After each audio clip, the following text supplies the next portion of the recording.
You already know we'll outsmoke all of you fools.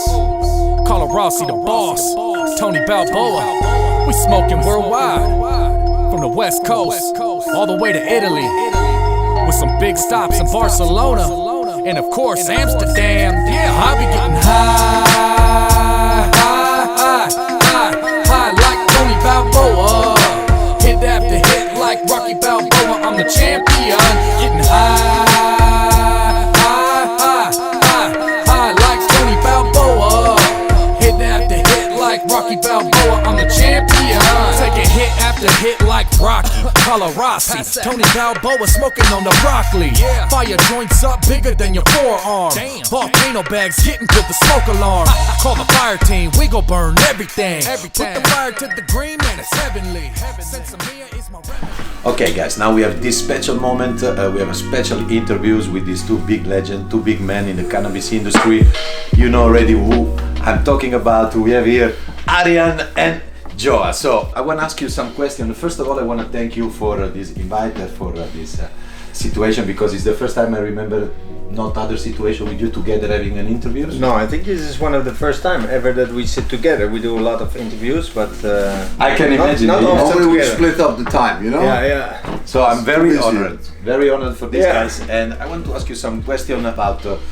For example, legalizing the weed. What do you think would be the effect to legalizing the weed in all cannabis community, not just in Holland but around the world? Yeah. Is that would be a good thing, or would be a bad thing to legalize the weed, for example? Well, it depends how they legalize. You know, if they do a good job, it would be great, because then more people will smoke, and it means we also can grow more for everybody, and we will have less problems with police and all these kind of things. So we can grow freely in our garden, you know. Yeah. And I would love to know you guys, how you meet each other. I mean, how long you guys are together in this industry, because very nice to see you two guys working together and doing this beautiful stuff with the strain hunters, greenhouse, and everything what you do. Arjan started longer than me. He started in 1985 now with the seed company, and in 1992 the coffee shops. And I was going to all the coffee shops in Amsterdam from when I was younger, you know. Smoking everywhere, and also to the greenhouse. And then one day I was sitting there, and they were looking for people, and they hired me, and I never left. So that's a short story, you know. But every year was different, and every year is changing, and the whole world is changing with cannabis, you know. So every year comes up with new challenges, and we also work together much nicer. Every year is, you know, you become stronger as a team, because we are together, but we have other people that are joining the team, you know. So we do also other things. So in the meantime, it's not just the coffee shops, it's a seed company, it's a nutrient company, it's a medical company, you know, it's merchandise. So it's great to see that, guys. And all over the world. So yeah. And a very easy question, because I also want to know what is actually your favorite strain. If you gotta smoke, I want to know, please, if you a weed and one hash. What is your favorite? Because I really want to know. For me, it's very clear as Hawaiian Snow. Yeah. Okay. I'm a very big sativa smoker. Sativa smoker. I prefer the sativas, and I like how it works out. I like the highness. I like to be creative. You know, I don't like the couch lock of the heavy indicas. So you're a high guy. Sativa. I'm a very high guy. Yeah, and for the hashish, it's a little bit more complicated, but. Some Moroccan of some. Yeah, the real blonde pollen of Morocco, the one that smells like the real flower, the one you see in an old school one, Gadara. And also what I really like is the real Charas Malana up in India, you know, the creamy one, the jungle cream. But I don't see that very much. No, that's the problem. And the same with the Nepal. The real Nepal, you know, that came in the shoes. Very high feeling. In the 90s. Yeah, so again, high plants. Yeah, high plants again. I prefer the activity, you know. Yeah. I'm very happy to know what the Arjan smokes now, and I want to know Joe what smokes now also. Please. I think also for every situation different smokes, but and for very long, since I was young, I was really a hash guy. So I used to smoke all the different pollens, And then when I got to know more about the hashes, I really enjoyed the nice creams from India also. Okay. And nowadays I really like the strains from California also, because there's so many different flavors. I agree. And it looks just amazing. I agree. So yeah, I'm really enthusiastic about those at the moment as well. And your hash also was it like you said Moroccan? Yeah, flowery palm. Flower Yeah, palm. yeah, yeah. Okay, Yeah, that's yeah. nice, guys, because I'm an hash lover. Good to know he loves hash and he's a sativa guy, so we know what those two legends smoke. Yeah. Don't forget here in this country until I opened greenhouse in '92. Everything was 92. hashish. Eh? Wow. Yeah, I heard Yes, that. I was selling only skunk and some other varieties to at that time was only the Bulldog and a few other coffee shops. Wow. And I sold stuff until 89, 90 until I came with the sativas and I tried to sell it to them. I gave kilos to the coffee shops at that time. Wow. Yeah. And then after 2 months they gave it back to me. They said, Arjan, the people don't like it here in this country. It smells like cat piss.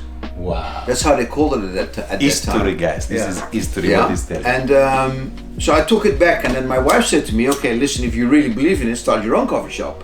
And then in 92, 93, slowly people start getting used to marijuana in Holland, because before it's only hashish and maybe some Nigerian or Jamaican swag, but like hard pressed bricks that came in with the boats, a lot of seeds, you know, like really bad stuff Not from the real Paraguay stuff, in South America, you know, that kind of stuff. So that's a little bit our history, very short. Wow, guys, he just told us how it works before Amsterdam, and those information, I mean, you don't find on any documentary of anywhere on the books, so this is really good to hear. And one very deep question, because I really, first of all, I want to thank you guys how you still respect Franco. Yeah. And how you still bring his name like this, as Italian, as a cannabis smoker.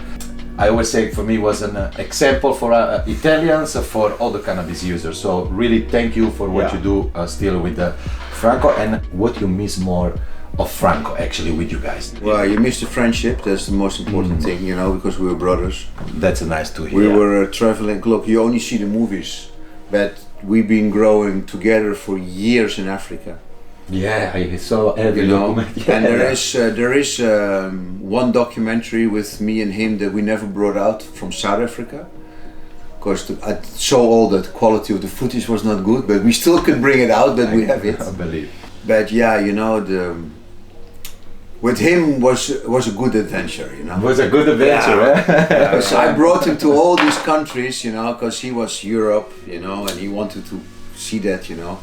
And as you know, I'm from Africa, so I brought him there, and he loved it, you know. Wow.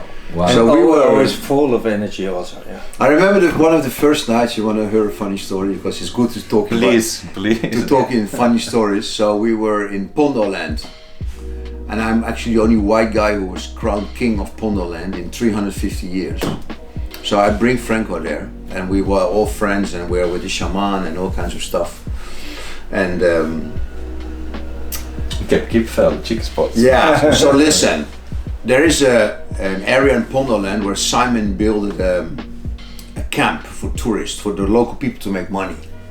But there's a river going in, and in that river is full of crocodiles, bull shark, and on the rocks is black mamba. It's the most dangerous place in the world. I want to just say, Yeah.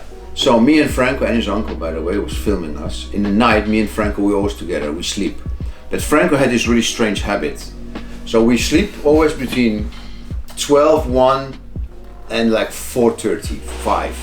Because you film between 5 and 8 when the sun come up, when you know, the cameraman. So you also have to be up early, yeah? So we go at 12 or we stand up like 4:30. But the fucker always had this little light.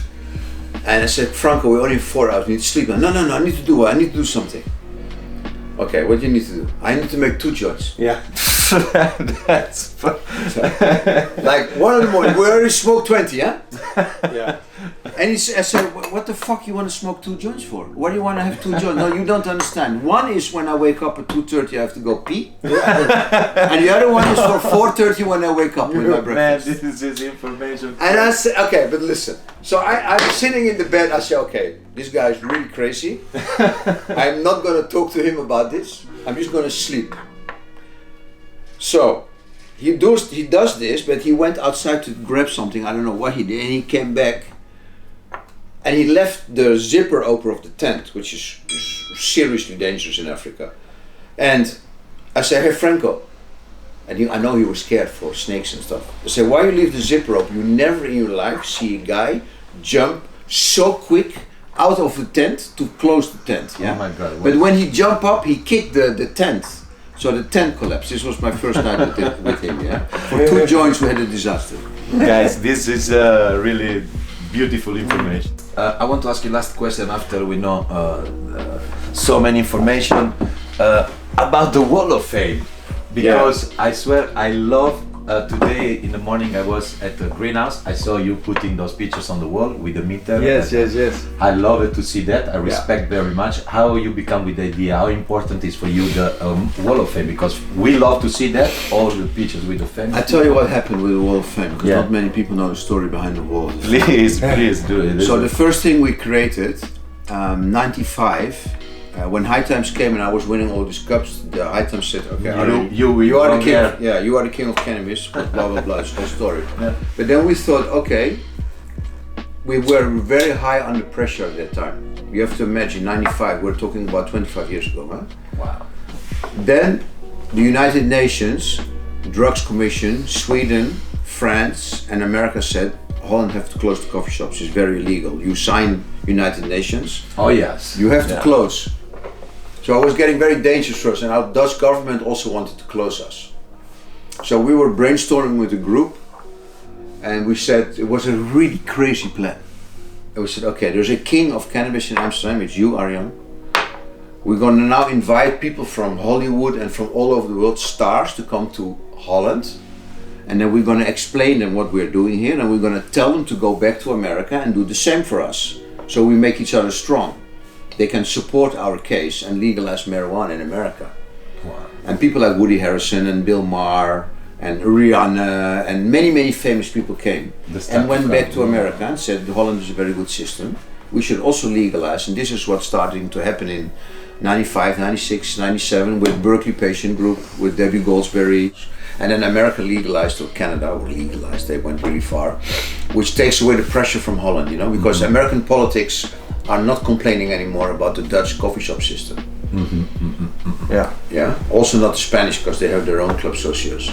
But a lot have changed in America. But the coffee shop system, where they have, you know, the lounge and the place where people can come in and sit and smoke their joint, you know, in a safe way, and sit with friends and meet people from all over the world. Also these kind of people, and you know, activists and just cannabis enthusiasts. That's the best place in the world, and that's still just in Amsterdam.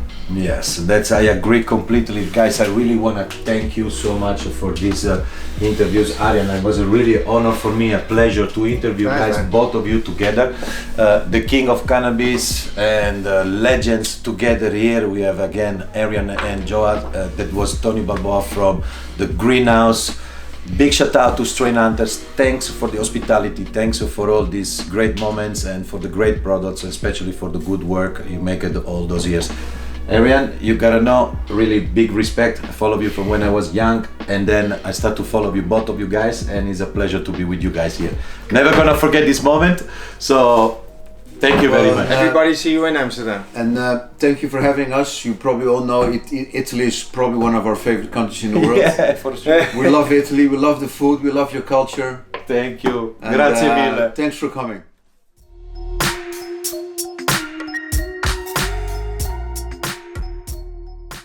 I be getting high like Tony Balboa. Hit after hit like Rocky Balboa. I'm the champion. Getting high